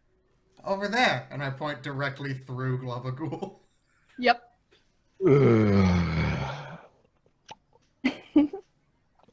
Okay. Christopher Caveman is going to. I feel like Christopher is Milo's father with that kind of response. I mean, I do sense a sort of bond there. So Christopher is going to attempt to look at is going to attempt to push Globagool out of the way enough so that he can get in here. He's friendly and you can move through friendly creature spaces, so I'm going to let you get through. But as you exit these spaces, your hair is now slicked up in a cool pompadour, and your clothes are all just like, it's like you took a bath in cherry jelly. You're all tingly because it's like lightly acidic. You. He slimed me. Yes. So Christopher is going to go and look for the big stick, aka the world's first rolling pin. Perfect. You reach out and touch the big stick, and things happen all at once, and only Globagool can see this. Josh, Christopher immediately advances 2 ages through the Stone Age into the Bronze Age. You now have Clang. So your giant wooden stick turns into a giant stone weapon, I believe.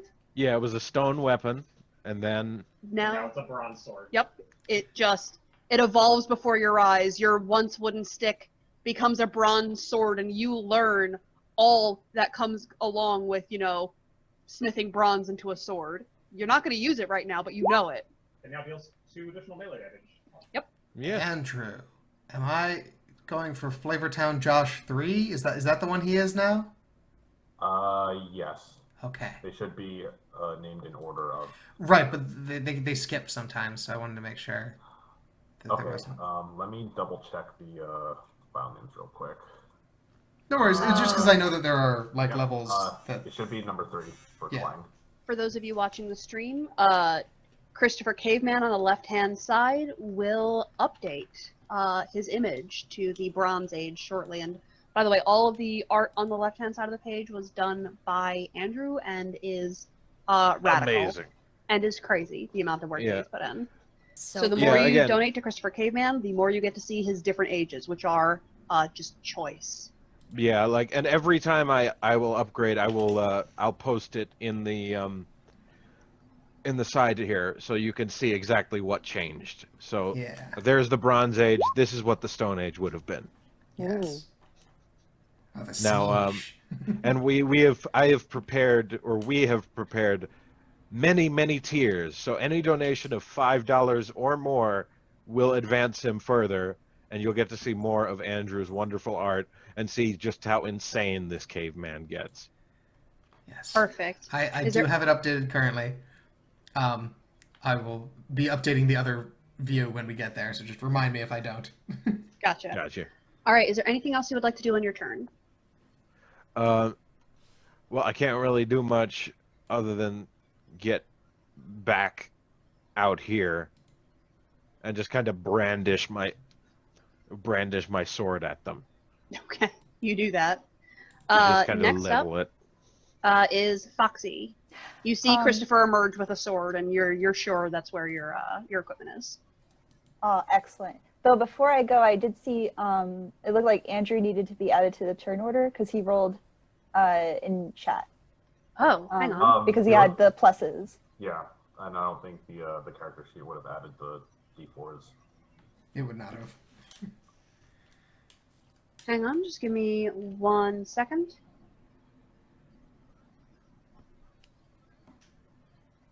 Also, Kelly got a donation. I've got many good lines to throw in here, and I'm Boy, oh boy. Kelly, just let me know if you need to take a swing. yes, not so far from what I can tell, but I No think problem. we're in good shape. All Just right. give me 1 second. I'm having a bit of a technical issue.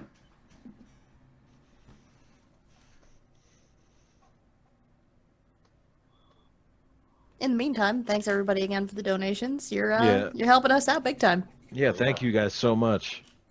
Yes. Is there a Roll20 thing? I might be able to help. Yes, it's a Roll20 thing. I can't add people to the turn order for some reason. You can't so- right click on their token, add turn. Nothing. All right, well, But Drew can, so he's gonna do it for me. gotcha. My Roll20 is refreshing right now. And In the meantime, we'll move forward. I think Andrew won initiative, so like if you would like to go, we could do that now. Okay. Yeah. Yeah. So I'm gonna I see what's going on. It's like, well, I suppose this is happening now. And I reach into my pouch. I pull out a little a candy-coated chocolate, pop it into my mouth, and as I'm chewing it, my skin takes on like this glossy look, almost as if it has a candy coating of its own as I cast mage armor on myself. Ooh. Nice. Nice. Mm. Very cool. Excellent. Anything else for your turn? I think I will move up here, kind of like over here, like pressing up against the wall so that people can get by me. Okay, perfect. Okay, so next up we have Foxy and Johnny. It's your turn. Okay. All right. Foxy's just like, something's happening. I really need to stop shouting. It would be great, but oh well. We were cut. It's fine. She charges in. She is blue. She's surrounded by butterflies and. I'm sorry. They start fading Okay. away. You're good. They start You're fading you. away. Okay. And she sees Milo's EX bake oven. No, it's easy. You were right the first time. Yeah, okay, easy. It goes, oh, that's a good model. And she goes, think fast. And she points at the guard over here. And she's gonna firebolt that guy. Perfect. All right. Let me just pull up the thing. All right. Pretty sure this is the. No, that's not how to do it. Okay. Yes. Okay. So you miss your firebolt. It Dang. hits one of the Employee of the Month pictures, and it just goes up in flame. And the guard ducks, and he goes, "Hey! Oh man, the warden's gonna kill us!" Oh shoot! Sorry, I was aiming for your head. Oh my goodness. All right, Milo, it is your turn. Okay, I would like to run up to the nearest guard, Okay. and then just smile and cast Green Flame Blade. Love it. Love this as terrible the child. as the oven like puts out more and more heat and starts to encase itself in fire, and then just like jump and slam him on the head with it. Perfect. Go for it. Give me a roll. So here's the easy bake oven Oh, you plus do Green it. Flame Blade damage. Sweet. You do it. That That's a just total of 20. this poor guard. You slam the easy bake oven down on his head, and the door opens, and his head goes in the easy bake oven, and just Ooh. you hear him just go, oh, and fall to the ground dead. Like a disproportionate amount of blood comes out of the easy bake oven that you're not entirely sure if it was all from him. Oh yeah. No. Oh, absolutely. Oh, my word. The Johnny's other just, guard that ain't right. falls. The other guard falls on his knees and puts his hands above his head. He's like, I don't want to die. I don't want to die. Please don't kill me. Okay. Your stuff is in there. You just take it and go. I won't even tell the. Wow, chat. That's bad. I for a split second there, I thought Milo was gonna say, "Okay, it's not up to me though." No. Horrible. It's all right. He doesn't have to die. Yeah. Okay. He's just like, take your stuff. I won't even alert the warden. I just take it and go. It's totally cool. Thanks. And he just stays cowering there on the ground. Gabagool, can you scoot? And he just kind of like rolls over into the middle of the room. Aw. And you're all free to go in and get all of your weapons. You're all armored up. All right. And thanks. All right. Hey, listen, buddy, I'm talking to the guard. Yeah. You heard something before about a clubhouse? The clubhouse. I don't know about a. Oh, I do know about it. He looks at you, and then he looks at Milo, and he goes, I know about a. Yeah, I know about a clubhouse. I can take you to the clubhouse. That'd be nice of you. Is Okay. it fun? Is the clubhouse fun? We got darts. He looks at you, Milo, and he goes, juice, cranberry juice, and vodka. But you can't have the vodka. Well, you know what? You can have whatever you want. He can. Oh, He no. may have one. Ding. The guard hears the ding and just like starts crying. Sweet Tooth takes like a couple steps back. All right. It's like we're just gonna All right. go through here and Drew, this Yeah. one's a 2d10. Okay. So we got 2d10. So 6. What do we got, Drew? I'm the bearer of bad news. All right, so Nick is the total. Yeah, it's the total. All right. A tiny tornado as the spell Dust Devil comes out of the oven. Uh-oh. Oh god, what does that spell boy. do? Hang on, guys. Makes a tiny tornado. Also, ding. Oh my god. What? Also, Of the same amount. Oh god. Dang. what? Oh no. Wait, we're not even in combat. Stop. Okay. Okay. The range is a 5-foot square, so I'm going to say we're gonna put the Dust Devil right here. It's just there. It's Don't just step there there. What's the next thing that comes out of the oven? It's 2d10 twice more, because that's the range that's being donated on. it's this All poor right. guard. He's crying. He's just like against the wall. He's like, I don't want to die. Oh no! Ding! What's happening? now. What? Ding! Stop. All right. Jordan, stop! You're gonna get us all killed!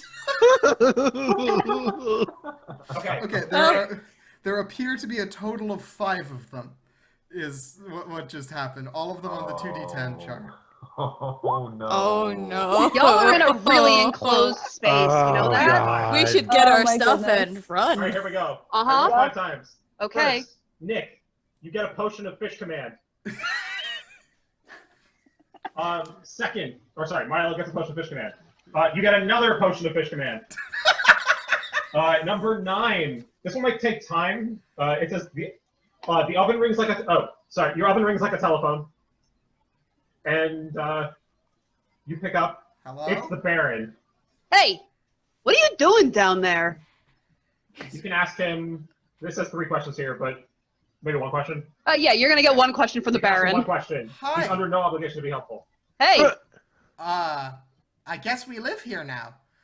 I mean, yeah, that's the point. That's why I brought you here. You gotta live Cool. here. So, like, where are you at? You know, I'm in the dining room. Oh, you guys should come up here. Which way is the dining room? Up. And then he hangs up. I can work with that. So, God. yeah, you guys just go, ding, hello. As soon as you hang up, you summon a lesser demon. Oh gosh. Oh no. Well, that escalated. Okay. And a celebrity chef also appears to offer you words of advice. One of you guys gets advantage on your next chef's utensils roll. Okay. So, y'all are gonna debate between yourselves who gets advantage on the next chef roll while I get a demon ready. I would like to give it to Johnny if that's okay. Oh, wait, yeah, that's your issue. Go for it. Okay, cool. Johnny, you have advantage on your next chef utensils roll. Excellent. Also, in the interim, through all that, I got another donation. Okay. I got a $100 donation from Hahi Buck 99. So Okay. thank you. I'm gonna take a beat. That's awesome. We'll resolve that in a moment. But we just passed $1,000 total. So Yeah! Yay! Woo! It's not even 4, lads. yeah. Oh, Nice. So that crosses what I tend to consider our like baseline goal, like what I try to shoot for every year. So what our goal is currently, the 1589, we have that specifically because if we manage to make that, we will hit $10,000 lifetime because this is the 6th year we've been doing this. Oh, nice. And I'd be very excited if we got there. So thank you. That's awesome. We've raised $1,000 for charity already. When we started today, it had only been like 300. So that's like 700 in roughly as many hours. Which is Thank crazy. you, It was at everyone. 777 when we started this stream. Yes. Lucky stream. Yeah. I certainly hope so.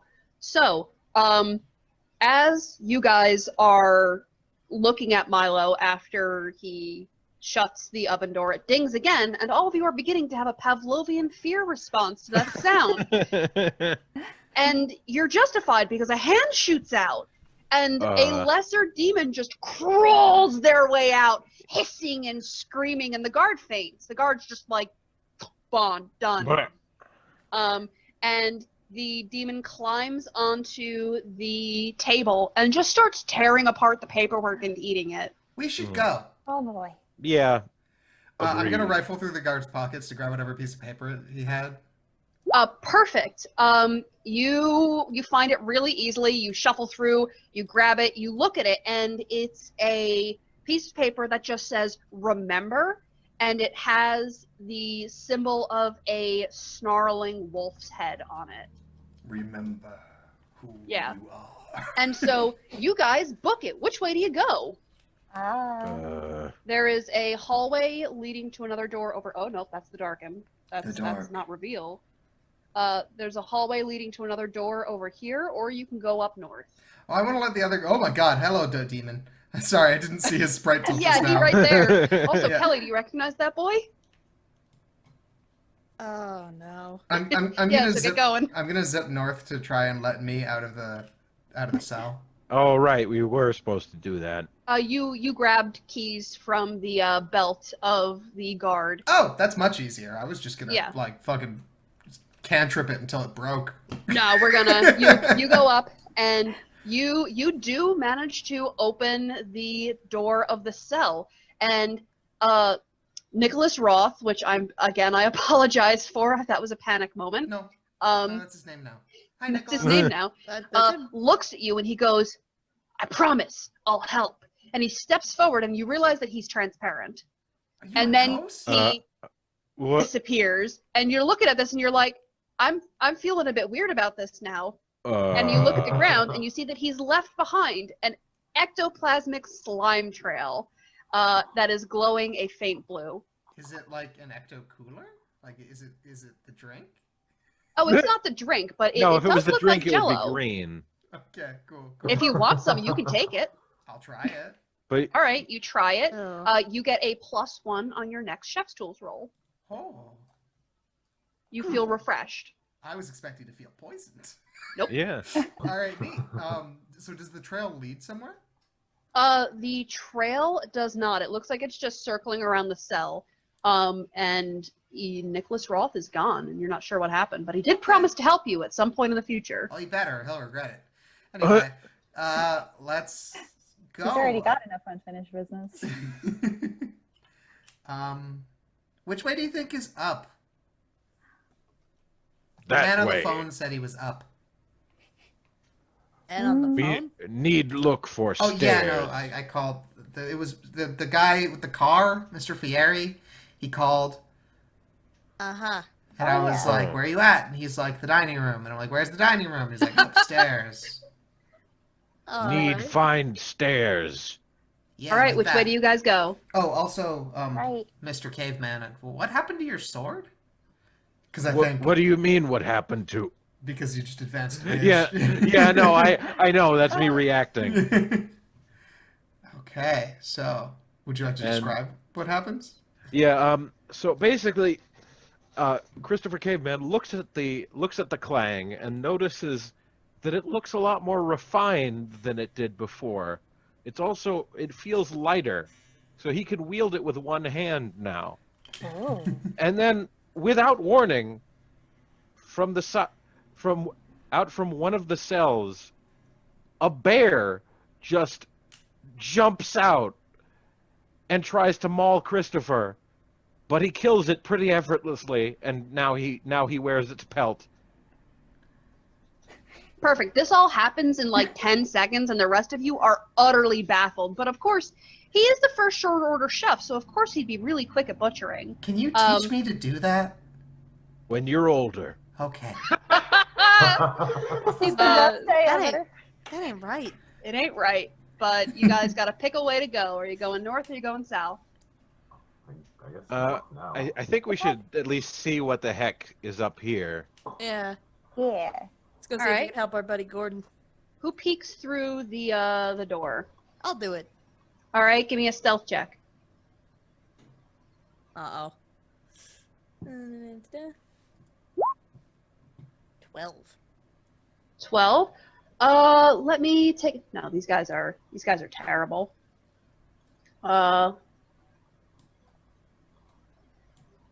Nothing. Wow. So the guard rolled a natural 1. And so good. you are able to look down the hallway, and you see a long hallway illuminated by torches. This one looks a little bit more, I don't know, well used than the, or well maintained, I'll say. Everything's bright, everything's not necessarily airy, but you can certainly see that it's, you know, meant for company, maybe. There's even a bit of carpeting, and you're like, oh, okay, this is okay. And midway down the hall, you spy a guard standing before what you think might be a staircase. Looks like there's like maybe a portcullis pulled down in front of it. Do you describe that? Yeah, I think this might be the way we need to get going. Okay. You want me to go? Stairs. Well, I don't know how I feel about sending a kid in. I mean, there's a Okay, guard and I down go. Boy! Yeah. Or, boy, do any of you try and grab him? Because I think that that's hysterical.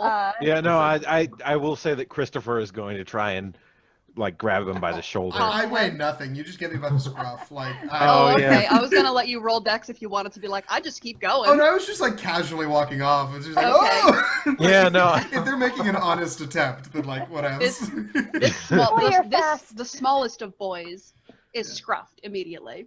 Yeah, All right. no. You stay.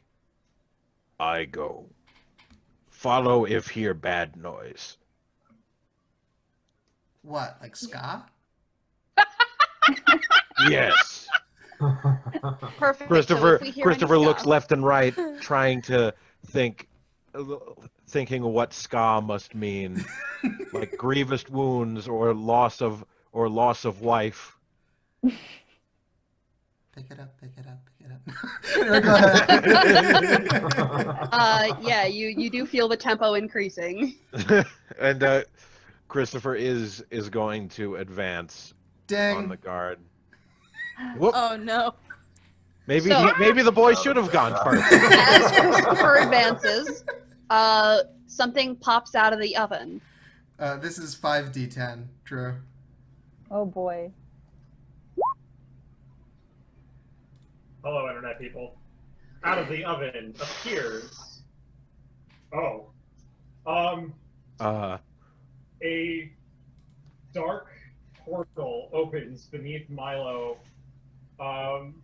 Tentacles appear as if the spell Hunger of Hadar. But Milo, you can dispel this early by feeding it a quality meal. Oh shit! The oven's hungry again.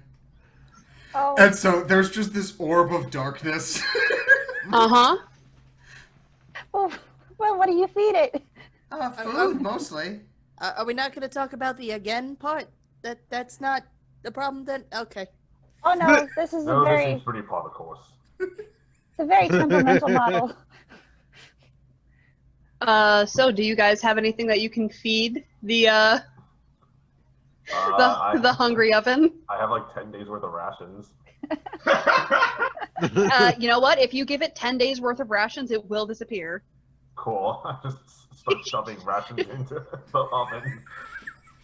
Done. Just desperately shoving rations in, and then the tentacles disappear from around you, and Milo, you're once again set to the floor. And as the four of you look at each other like, yeah, cool, we handled that well, you hear the sounds of Christopher Caveman as he engages with that guard. Christopher, what do you do when you sneak up on this guard? Because they're asleep.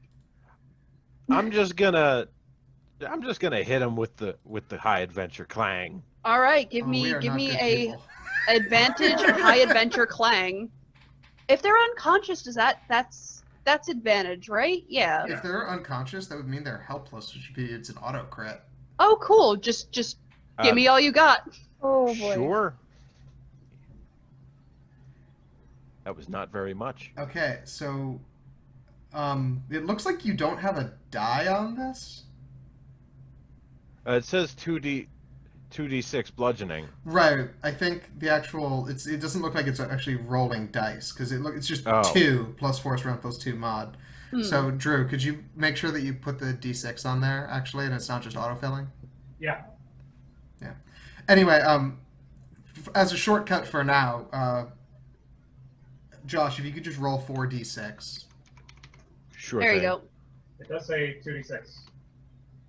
Yeah. All right, so we'll take the 17. You just wail on them, and they just there's just blood everywhere. This poor guard has been utterly eviscerated. It's not even funny. You guys, you don't feel bad, but somewhere, somehow, those of you playing D&D in this world begin to feel bad about how you're just popping guards like cherries. Hey, they put us here. That's a good point. No one cages the caveman. They saw this group of miscreants and went, you know what we need? Us and them in an enclosed space. Yes, exactly. It was a choice. So you stand before the door and you look at it. You stand before the staircase and you see that it does have a portcullis pulled down on top of it. There is a like a pulse of this demonic energy around it, and you only know that because Milo summoned a lesser demon like maybe 5 minutes ago. There is a keyhole though. Are there other guards visible? Yeah. No, not right now. Christopher is going to search the eviscerated remains of this guard for a key.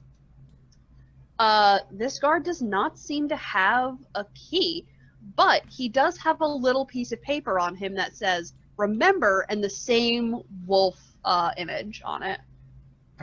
Yes, I see. We basically have 2 of those now, right? Dog. Yes. Okay. So I'm going to walk up to the demonic door and take my piece of paper with the dog and just like push it onto the demonic door and see if it does anything. It in fact does not do anything. Damn. It just kind of like sizzles a little bit, and your hand tingles when you touch the door, like not a good tingly. Okay. Milo nods solemnly and then says, "Stand back." And we'll take a step back, point the oven at it, and cast lightning lure, trying to pull the door off its hinges. Okay. All right. So what that looks like is the door of the oven just like clicks open, and then just this lash of lightning goes like grabs onto something and pulls. Well, it's like Steins Gate. Holy moly! Does lightning lure have an attack roll with it? It's a save, I think, but let's find out. It's a save, yeah. Yeah, it's a strength save. Okay. 15 strength save. You know what? Life is weird right now. Let's see. The door rolled under a 10, which was my threshold. So you watch Milo go, "Watch this, guys!" Boom! And lightning just flies out of it, wraps around the portcullis, and drags it with a just thunderous clang off of the wall. Did someone say clang? Yes, they did. And you guys hear from behind you the just sudden sound of somebody going, "Who interrupted my filming? I mean, really?" And suddenly, the doors behind you open, and red light bathes the hallway. Oh. Nice ambiance. And you see the demonic chef, Emerald Lagasse, Yeah, that was who I was into guessing. the hallway and look around going, "What the? Hey, what are you doing out of your cells?" And I need all of you to roll initiative. Oh boy. So let me reveal a little bit of clear the initiative so we could space. Yeah. Oh yeah, hang on. Cool. All right, Oh, everybody. his please art roll is in. just magnificent. Oh wait, yeah. Let me. When I said earlier that I only use my powers for evil, chat, Jeez. I want you to take a good look. Oh, he's beautiful. I would like you all to know that I also got Ilea to draw the final boss for Opposistance, which is the final campaign of this stream. So that'll be. I can confirm she only uses her powers for evil. Oh yeah. Woohoo, 20 initiative for Johnny. All right. So I forget if Emerald's large or not. Let me take a quick He's not. look. He's not. He's a regular size dude. Regular size evil chef. You know what they say about regular sized people? chef. Their head They fits right in the oven. Their head does fit right in the Oh, oven, God. but you have a feeling that Strahd Fieri might be, or not Strahd Fieri, Emerald Lagasse might be a little bit more powerful than the guards. Doesn't mean I like what's in the oven.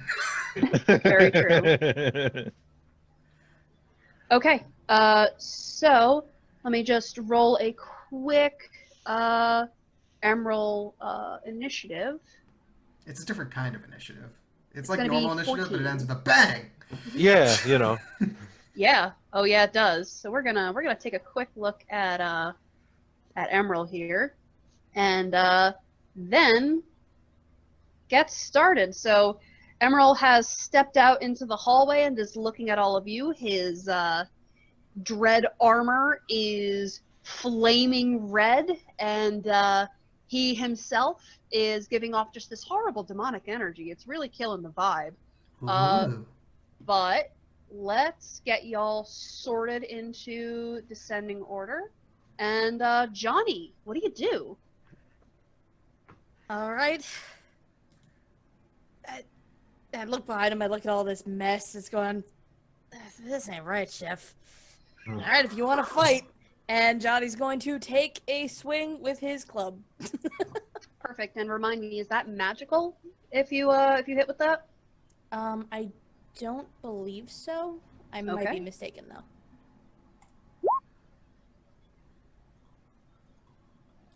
Okay, it looks like that was a 17 to hit. Okay.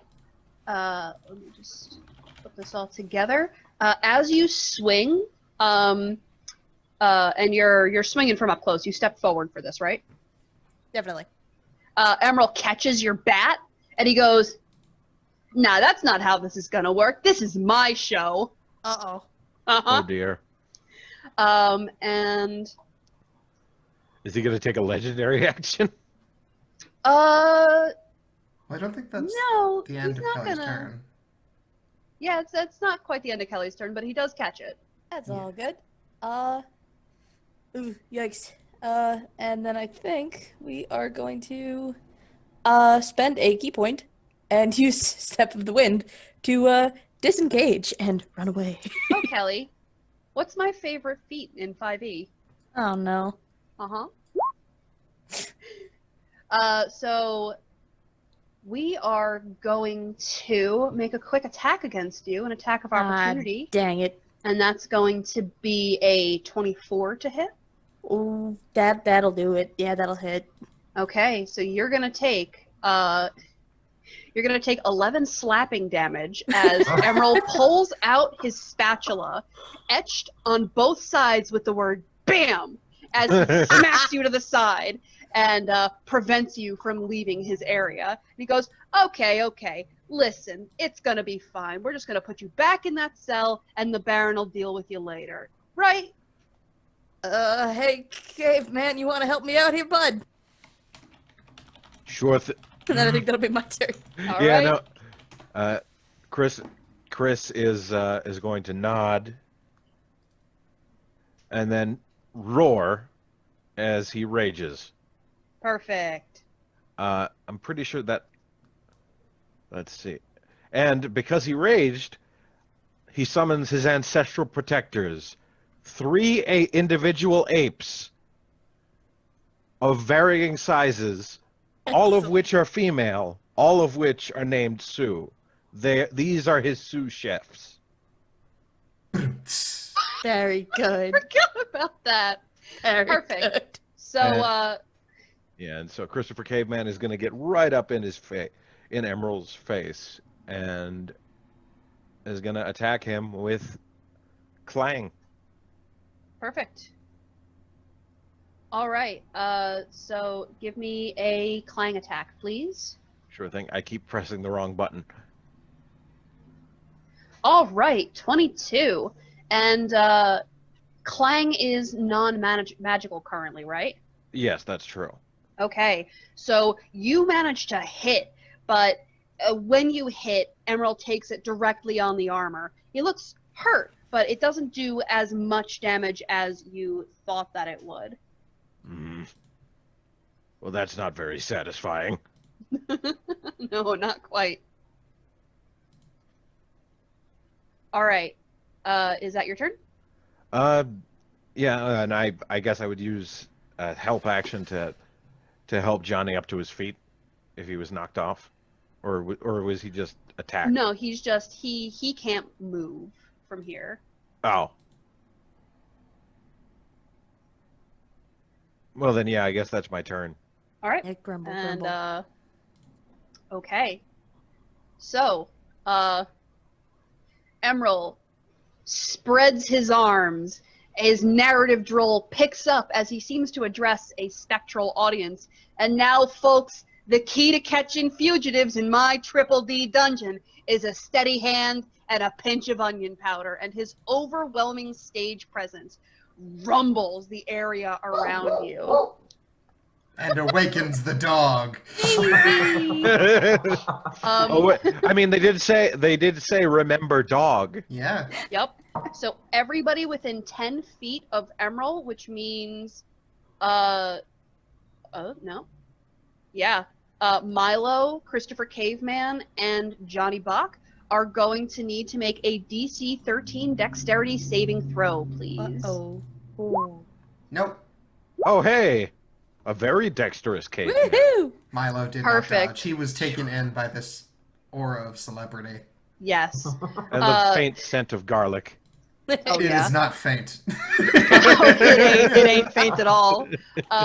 Christopher Caveman and Johnny Bock, you guys aren't a fan of Emerald. You don't like him. You know this guy. What a guy. What a bad guy. Milo, though, you're like, oh boy, wow, this is like, I'm really close to a celebrity chef right now. And the floor rumbles underneath you, and you're going to fall prone, and you're going to take 1d6 bludgeoning damage. So that's going to be 5 damage. Okay, I take 5 damage. Okay, and now we're going to get to his turn. So he's going to reach out, and he is going to make a weapon attack against Johnny, because he's got Johnny on the rocks. But That sounds like one of my lines. Also, keep in mind he has the ancestral protectors on him. oh, so he Okay, I has don't know why that disadvantage popped then. in. Yeah, he has Oh, yeah, disadvantage on he does any have attack disadvantage. roll. That doesn't include you. Oh, yeah. Yeah. Yeah, so we're going to do 1, 2. So disadvantage is 15 to hit on Johnny. That'll hit. Okay. Johnny, he is going to do hang on. He's going to do 11 damage on you. How's Johnny looking? Oof. He's hurting, but he's still standing. Johnny's getting slapped around. Getting slapped around a lot. And for his second attack, he's going to smack Christopher Caveman for a 20 to hit. That will, in fact, hit me. All right, that'll do 9 bludgeoning damage, but you are raging, so that's cut in half, so that's going to be 4 bludgeoning damage on you. Gotcha. I got a donation. Oh, we got a donation. Oh boy, we did? $100. What? Whoa. Ooh. Yeah. All right. Dear God. Thank you, dear God. What, Will? Bless you, dear God. No, it's Arceus. Oh, God. Oh, Dear my God God. has blessed us with $100. What do we... What do we... Boon or Bane? The dear God Oh, has no. chosen Bane. Oh, Oh, no! Bane! No. I was wondering what would break first. Yeah, it's definitely your bodies, guys. Yeah. All right. Wow. All right. So, Johnny. Poor Johnny. Oh, no. Johnny, you attract biting insects and rashes on your body. They itch you constantly, and you're incapable of sitting still. Anytime you might be required to, anytime that it might be required, you must fidget and scratch yourself against objects, contorting yourself to reach difficult itches. Wonderful. Oh. Johnny's having Delightful. the worst day. Yeah. Poor Johnny. But wait, There's more. sweet tooth. Okay, even the smallest amount of a thimble of beer. Oh, hang on. Okay, even the smallest amount of any drug, beer, alcohol, or any other anything that can Spirit. have an effect on you, any spirit, any amount of it will have the instant full effect of you binging throughout the entire day. Through a single sip or a single puff. That was to Johnny? No, it's a sweet tooth. Oh, okay. Thank God. I was like, that was Yeah, a Johnny. because That would just like otherwise his destroy entire- him. Yeah.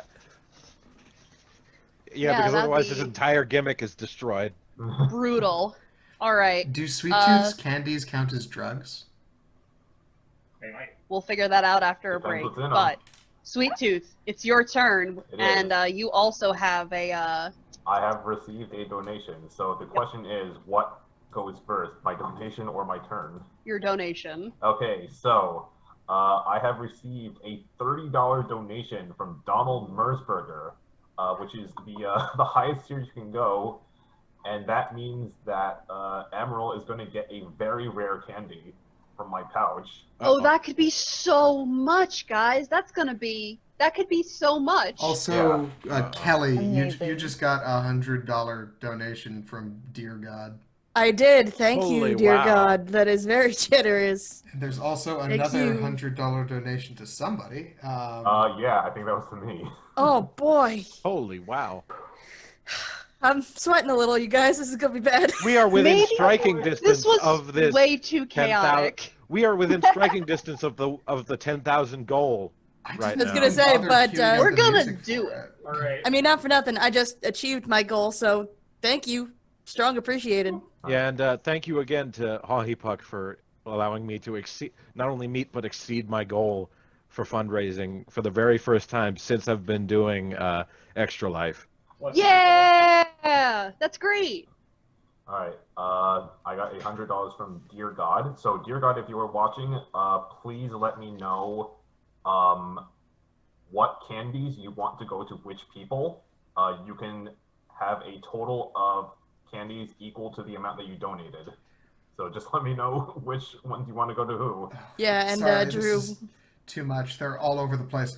We just got another one. Yeah, we have a total of $400 donations to different Oh. people, I think.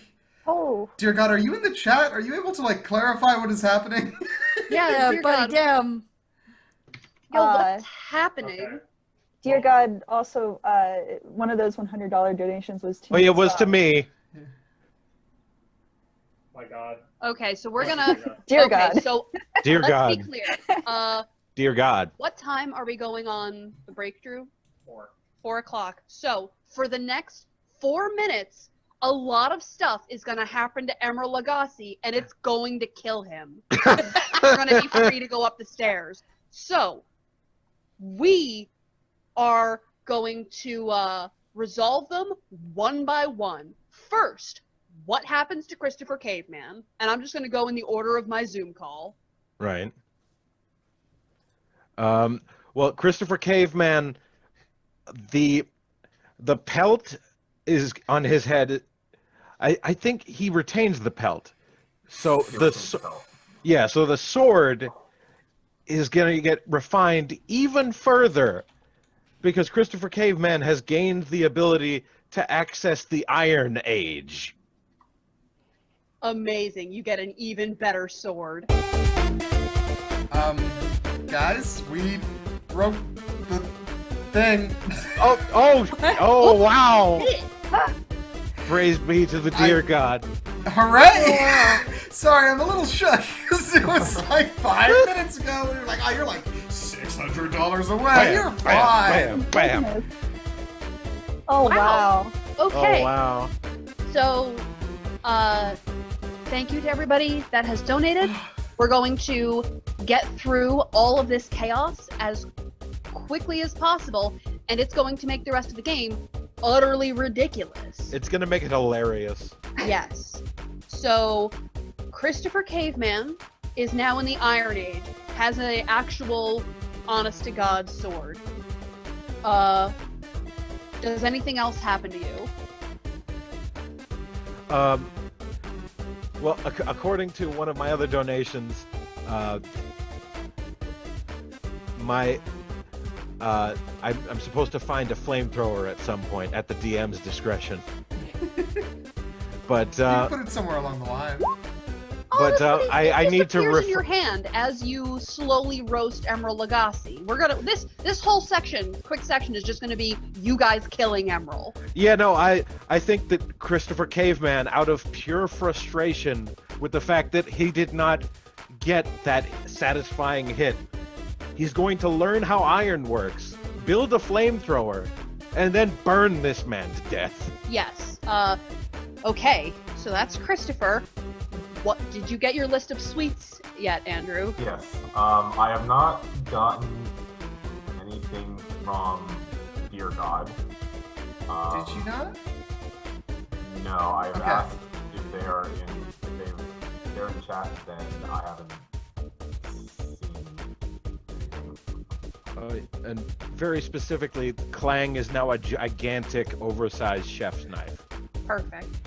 So But from my earlier donation from Benjamin, from Donald Merceberger, Emerald is going to receive a very rare candy. So Spanky kind of scampers off of my shoulder with a golden colored wrapper candy.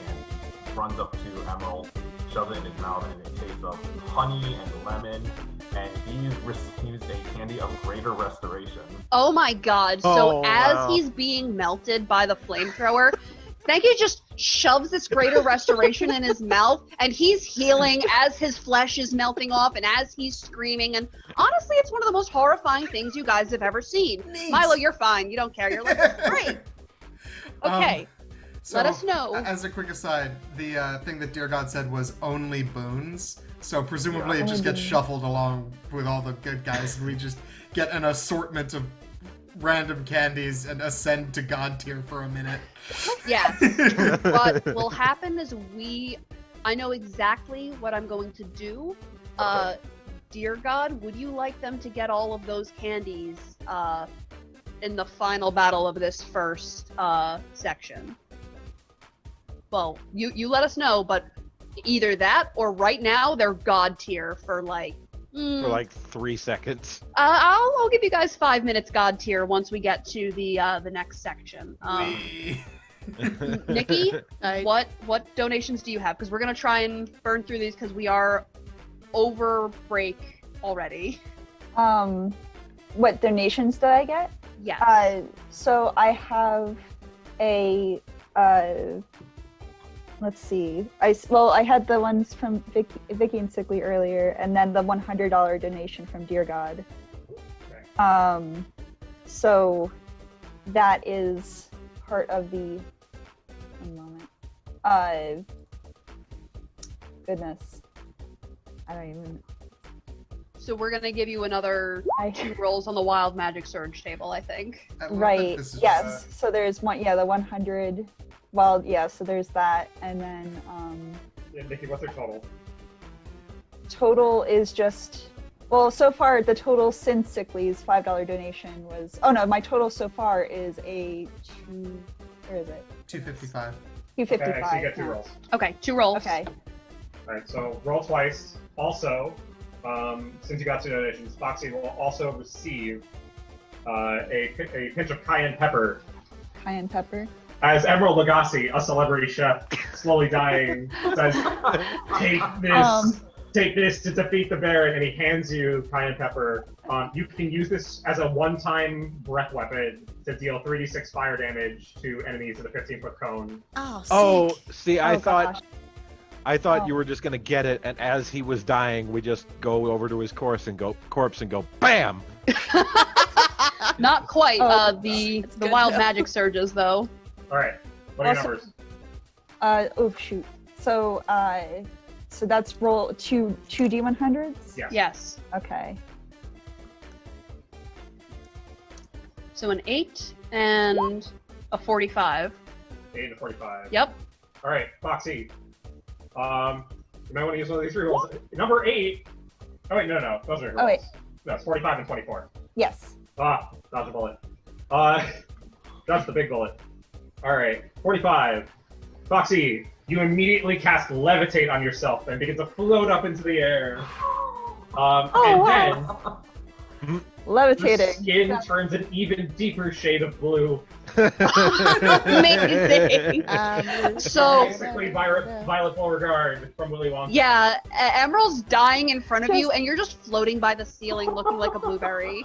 Do you want me to describe my basically my role in destroying this poor? Yes, please. How does this assist you? So she runs in, great sword is swinging. So by the way, in case folks don't know, Foxy's great sword is a great sword, but it's also a grater. So it just looks like a very long cheese grater. And she floats in and goes, "Holy Emerald Lagasse! It's demonic Emerald Lagasse!" And she flings her great sword directly at him. Perfect. And just goes, "Ha!" And that's it. So, Okay. So, Nick, did you receive any horrible donations during that period? We're free, almost. Yes. Kelly, did you? I got the 100 from Dear God, and there were a couple from Donald Moshberger. I'm sorry I didn't get to say those lines, but thank you very much for your donation. We were past the ooze, unfortunately. But Dear God means that I have to take another swig. Yep. Yes, Also- you do. Whenever this is all said and done, and the emeralds are just a burnt pile of whatever on the ground, I just bang. Yep. Go. All right.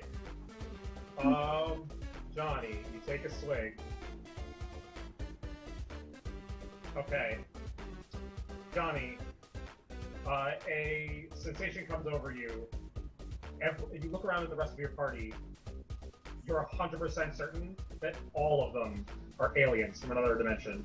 That tracks. That sounds completely plausible because, Johnny, you're standing there as the roasted corpse of Emerald Lagasse disintegrates beneath the ire of your companions. He's just sitting there looking at this and going, I take the drink. Uh-huh. Also, the Dear God gave us another donation of $20 and says, the DMs decide everything for my donations. Okay, so there you go. Drew and I are gonna have to do a lot of thinking over the break, but you guys, as Emerald's toasted corpse falls to the ground, oh my god. His form shudders for a moment before crumbling into embers and then dust. A heavy key falls to the floor with a clang. You are victorious. You didn't even need the key. You can just go up the stairs, and I'm assuming you do. Yeah. Oh, yeah. I would like to sweep up some of the emerald dust into a little bag. Cool. You're not sure how it'll taste, but yeah, you can always try It's it. worth experimenting. Hey, it's the spice of life. That's very true. And with that, we're going to go on break. Break was supposed to be 10 minutes, but we're 6 minutes into it. So I'll say we'll come back at 4:20. Does that sound okay, Nick? Live your life. I'm living my life unlike demonic Emerald Lagasse. Tight. Cool. So See you soon, folks. Rest in we will peace. see you soon, chat. Farewell.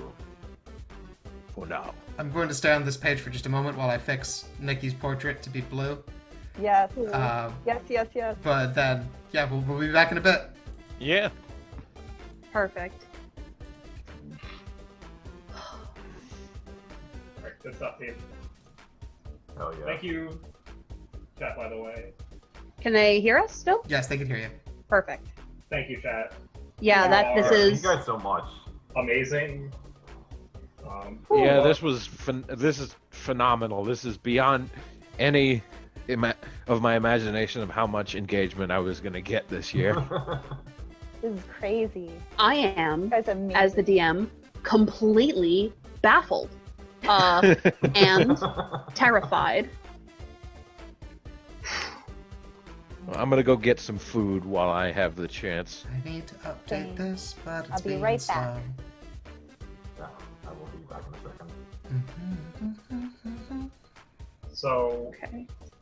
chat, we just want to say, or I just want to say, Nick and I and a bunch of us have been doing this for years.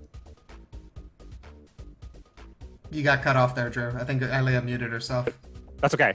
I'm back. Hello. All right. Can you change the thing? So chat, I just want to say thank you so much. Nick and I have been doing this for like 5 years. 6 years. 6 years now. 6 years. And every single year, you continue to blow us out of the water. So thank you all so much for your donations. I can say from the bottom of every single one of our hearts on stream, we really appreciate you guys. And don't worry, please, and we encourage you to please continue driving the stream off the rails with your donations. Continue throwing the stream off the rails as much as you want, because we really appreciate it. And this is going to be getting raising a lot of money for the Children's Miracle Network hospitals. Just so you're aware, if you haven't checked out our pages already, Extra Life is a nonprofit charity that or a movement, I should say, for players, gamers, playing games, tabletop video games, otherwise, raising money for the Children's Miracle Network hospitals, which is a network of children's hospitals across the United States. All of your donations will go towards purchasing medical equipment, supplies, funding programs to help sick children in need. The players this year, you may have seen if you've checked out our pages, have selected which hospital they want to send funds to. For example, like this year, Ilea and I on our page are sending donations to the Children's Specialized Hospital in Mountainside, New Jersey. Some of us may be sending to the Children's Miracle Network Hospital, Philadelphia. Either way, regardless, it's all going to a good cause, and we thank you from the bottom of our hearts. All right, so I think we're going to stay. We're going to sign off for a little bit. We'll be back at 4:20 p.m.